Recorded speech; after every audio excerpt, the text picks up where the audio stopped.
नमो नमः। सुस्वागतम। आप सभी का स्वागत है कक्षा 8वीं में संस्कृत विषय की वर्कशीट 17 का अध्ययन करने के लिए।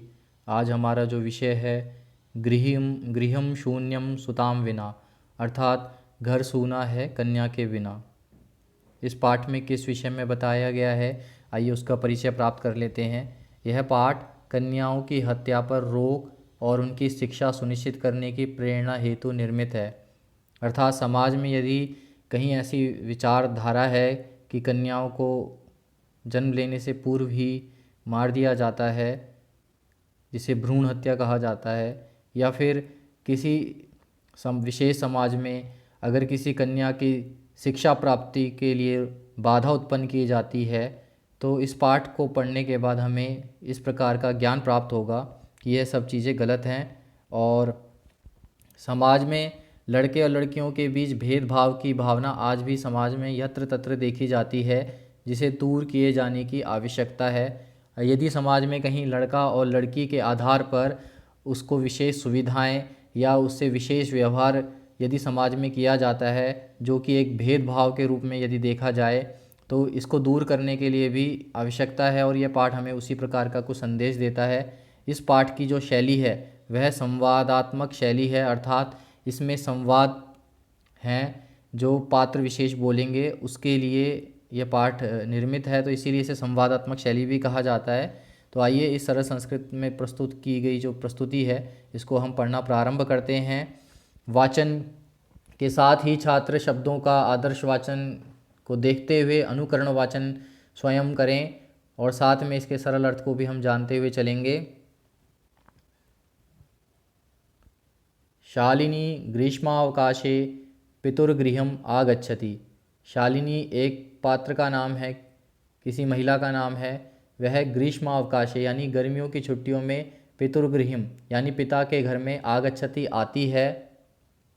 सर्वे प्रसन्न मनसा तस्याः स्वागतम कुर्वन्ति। सर्वे मतलब सभी, जहाँ पर शालिनी अपने पिता के घर में गई है वहाँ पर सभी उसके प्रसन्न मन से, बहुत प्रसन्न होकर, खुश होकर उसका स्वागत करते हैं। परम, परम अर्थात परंतु, लेकिन तस्याह भ्रातृजाया मतलब शालिनी की जो भ्रातृजाया यानी भाई की पत्नी अर्थात उसकी भाभी, शालिनी की भाभी, उदासीना इव दृश्यते। उदासीन अर्थात उदास दिखती है, उदास प्रतीत होती है, परेशान प्रतीत होती है। शालिनी, अब शालिनी संवाद कर रही है, बोल रही है। भ्रातृजाए अपनी भाई की पत्नी को बोल रही है, भाभी। चिंतिता एव प्रतीयसे कि आप चिंतित दिख रही हो या परेशान दिख रही हो। सर्वम कुशलम खलु, क्या सब कुछ कुशल है, सब कुछ अच्छा है। अब माला जो उसकी भाभी है शालिनी की, वह कहती हैं आम, हाँ शालिनी, मैं कुशलिनी अहम, मतलब कि मैं कुशल हूँ, मैं ठीक हूँ। त्वदर्थम किम आनयानि, तुम्हारे लिए क्या लाएं। शीतल पेयम चायम वा, कुछ ठंडा या चाय। शालिनी कहती है अधुना तो किमपि न वांछामि, अभी तो मुझे कुछ नहीं चाहिए। रात्रौ सर्वैः सह भोजनम एव करिष्यामि, कि रात्रि में सबके साथ भोजन ही करूँगी। इस प्रकार से कौन कहता है, शालिनी कहती है। अब प्रस्तुत गद्यांश में आए हुए शब्दार्थों को यदि एक बार देखना चाहें तो ग्रीष्मावकाश मतलब ग्रीष्म अवकाश में, पितुर्गृह मतलब पिता के घर में यानी मायके में, प्रसन्न मनसा यानी खुशी मन से, तस्याह उसका, किसका, शालिनी का, भ्रातृजाया मतलब भाभी, उदासीना मतलब उदास, दृश्यते मतलब दिखाई देती है, भ्रातृजाय मतलब हे भाभी, चिंतिता इव यानी चिंता युक्त सी, प्रतीयस्य मतलब दिखाई देती है, त्वदर्थम मतलब तुम्हारे लिए, आन यानी मतलब लाऊं, किमपि मतलब कुछ भी, रात्रौ मतलब रात में, सर्वैः सह सबके साथ, भोजनम एव खाना ही, करिष्यामि मतलब खाऊंगी। इस प्रकार से कठिन शब्द हैं, भावार्थ हमने जान लिया है, सरलार्थ छात्र स्वयं पढ़ेंगे। आगे का गद्यांश देखते हैं। भोजन कालेपि मालायाः मनोदशा स्वस्था न प्रतीयते स्म, मतलब भोजन के समय में भी जो माला है शालिनी की भाभी, उनकी मनोदशा यानी जो मन है वह कैसा है, स्वस्था न प्रतीयते स्म मतलब मन उदास है, मन स्वस्थ नहीं है। तो आगे बताते हैं, परम सा मुखेन किमपि नोक्तवती, परम मतलब लेकिन जो माला है, सा मुखेन मतलब वह अपने मुंह से किमपि नो उक्तवती ना जमा उक्तवती, यानी अपने मन से वह कुछ भी नहीं बताती है, अपने मुख से कुछ भी नहीं बताती है कि वह क्यों ऐसे हो रखी है, अस्वस्थ हो रखी है या मन उदास है। अब राकेश, राकेश जो शालिनी का भाई है वह आता है और कहता है भगिनी शालिनी, हे बहन शालिनी, दिष्टया त्वं समागता, कि सौभाग्य से तुम आ गई। अद्य मम कार्यालय एका महत्वपूर्णा गोष्ठी सहसैव निश्चिता, आज मेरे कार्यालय में, मेरे ऑफिस में एक महत्वपूर्ण गोष्ठी अर्थात मीटिंग सहसैव मतलब अचानक से निश्चित हुई है। अद्यैव मालायाः चिकित्सकया सह मेलनस्य समयः निर्धारितः, और अद्यैव मतलब आज ही, अद्य जमा एव, अद्य जमा एव मतलब अद्य मतलब आज, एव मतलब ही, आज ही मालायाः चिकित्सकया मतलब माला की जो चिकित्सिका है, जो डॉक्टर है, उनके साथ मेलनस्य मतलब उनके साथ मिलने का समय भी आज ही निर्धारित है।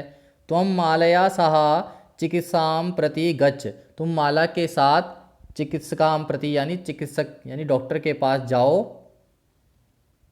तस्याः परामर्शानुसारं यह विधेयं तद संपादया, और उनके परामर्श अनुसार यानी उनकी जो सलाह है उसके अनुसार जो वह बताएं वह संपादित करना, वह करना। शालिनी, शालिनी बोलती है किम अभवत, क्या हुआ। भ्रातृजायाः स्वास्थ्यं समीचीनं नास्ति, क्या भाभी का जो स्वास्थ्य है वह सही नहीं है, क्या वह स्वस्थ नहीं है। अहम तु ह्यः प्रवृत्ति पश्यामि सा स्वस्था न प्रतिभाति इति प्रतीयते स्म, मतलब अहम तु मैं कल से ही, यह मतलब होता है कल, जिसे हम अव्ययी कहते हैं। प्रवृत्ति मतलब कल से ही है, दिख रही हैं, क्या दिख रही हैं, अस्वस्थ दिख रही हैं, स्वस्थ नहीं दिख रही हैं, प्रतीत हो रही हैं। राकेशः चिंतायाः विषया नास्ति, चिंता का कोई विषय नहीं है, परेशान होने की कोई बात नहीं है। त्वं मालया सह गच्छ, तुम माला के साथ जाना। मार्गे सा सर्वं ज्ञापयिष्यति, मार्ग में, रास्ते में वह तुम्हें सब कुछ बता देगी। इस प्रकार से कौन कहता है, राकेश कहता है। आइए आगे इसके शब्दार्थ को एक बार देख लेते हैं। भोजन काले से तात्पर्य खाने के समय में, प्रतीयते मतलब प्रतीयते स्मा मतलब प्रतीयते स्मा मतलब लग रही थी, स्वस्था मतलब स्वस्थ, उक्तवती बोली, दिष्टया मतलब सौभाग्य से, सभागता मतलब आ गई, गोष्ठी मतलब मीटिंग, सहसा एव मतलब अचानक ही, निश्चिता मतलब निश्चित हो गई, मेलनस्य मतलब मिलने का, निर्धारिता मतलब निश्चित है, परामर्शानुसारम यानी सलाह के अनुसार, यद विधेयम जो करने योग्य है, संपादया मतलब करना, भ्रातृजायाः भावी का, समीचीनम मतलब ठीक, प्रवृत्ति से, प्रतिभाति मतलब दिखाई दे रही है, चिंतायाः चिंता का, सर्वम मतलब सब कुछ, ज्ञापयिष्यति मतलब बता देगी। इस प्रकार से कठिन शब्द है, इनका भी एक बार आप पुनरावृत्ति करें और सरलार्थ को छात्र स्वयं देखेंगे। अब यह गद्यांश देखते हैं। अब माला और शालिनी साथ में जा रहे हैं डॉक्टर के पास, तो माला शालिनी च चिकित्सां प्रति गच्छन्त्यो, माला और शालिनी चिकित्सा के प्रति यानी डॉक्टर के पास जाते हुए, वार्ता कुरुता यानी बात करते हैं। शालिनी किम अभवत, शालिनी कहती क्या हुआ। भ्रातृजाये भाभी, का समस्या अस्ति क्या समस्या है। माला शालिनी अहम मासत्रयस्य गर्भै स्वकुशौ धारयामि, यहाँ गर्भै है तो गर्भै मतलब गर्भ से। तो शालिनी कहती है किम अभवत क्या हुआ, भाभी क्या समस्या है। तो माला कहती है शालिनी अहम मासत्रयस्य कि शालिनी मैं 3 महीने के गर्भ से, स्वकुशौ धारयामि मतलब 3 महीने का जो गर्भ है वो धारण कर रखा है। और त्वं भ्रातुः आग्रह अस्ति, और तुम्हारे भाई का यह आग्रह है, यत अहम लिंग परीक्षणम कार्येयम कि मुझे क्या करना चाहिए, लिंग परीक्षण करना चाहिए। कुशौ कन्यास्ति चेत गर्भपातेयम, और यदि लिंग परीक्षण में गर्भ के अंदर कन्या है तो गर्भ को गिरा देना चाहिए। अहम अतीव उद्विग्नास्मि परम तव भ्राता वार्ताम एव न शृणोति, मैं तो बहुत उद्विग्न हो चुकी हूँ, बहुत परेशान हूँ, परंतु जो तुम्हारे भाई हैं वो मेरी बात को नहीं सुनते। शालिनी कहती है भ्राता एवं चिंतायुतुम अपि कथम प्रभवती, कि शालिनी कहती कि भाई इस प्रकार की बात को कैसे सोच सकते हैं। शिशु कन्या अस्ति चेत वधारहा, कि शिशु यदि जो गर्भ में शिशु है वह कन्या है तो उसका वध कर दो। जघन्यम कृत्यम इदम, ये तो बहुत बड़ा अपराध है, जघन्य अपराध है, घोर अपराध है। त्वम विरोधम ना कृतवती, क्या तुमने इसका विरोध नहीं किया। सह तव शरीरे स्थितस्य शिशोः वधार्थम चिंतयति त्वम तूष्णीम तिष्ठसि।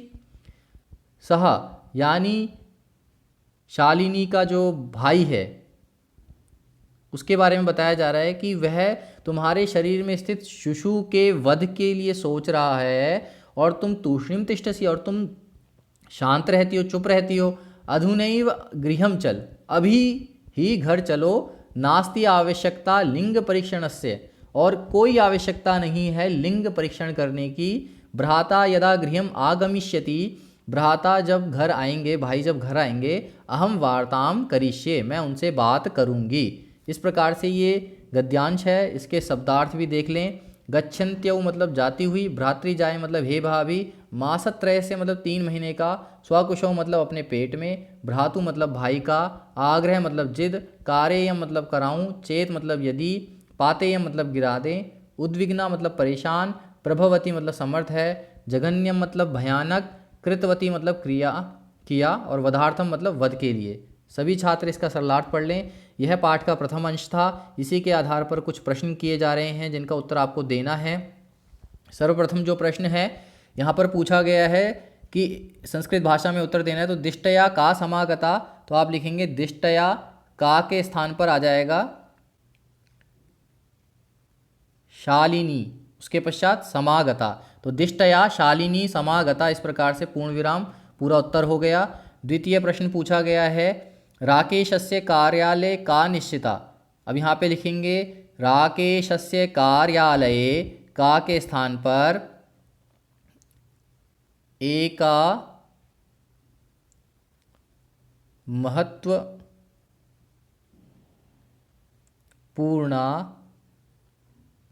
गोष्ठी निश्चिता। तो इस प्रकार से इसका उत्तर हो जाएगा। प्रश्न तृतीय, राकेशः शालिनीं कुत्र गंतुम कथयते। राकेश शालिनी को कहाँ जाने के लिए कहता है, तो लिखेंगे राकेशः शालिनीं, उसके बाद लिखेंगे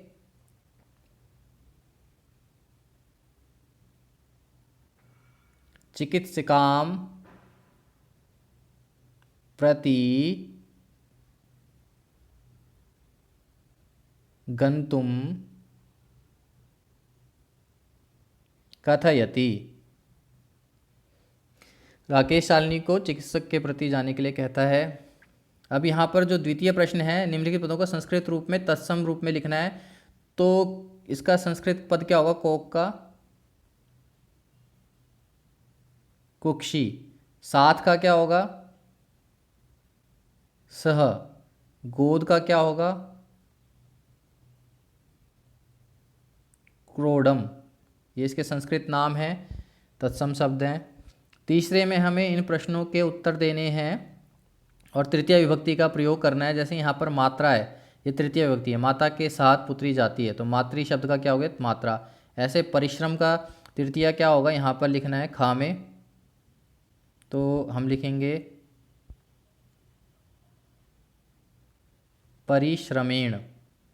फिर छात्राः लिखति, तो यहाँ पर तृतीया होगा लेखन्या, छात्रः लेखन्या लिखति।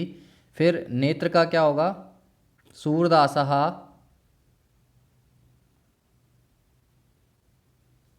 नेत्राभ्याम, सूरदास नेत्रों से अंधा था।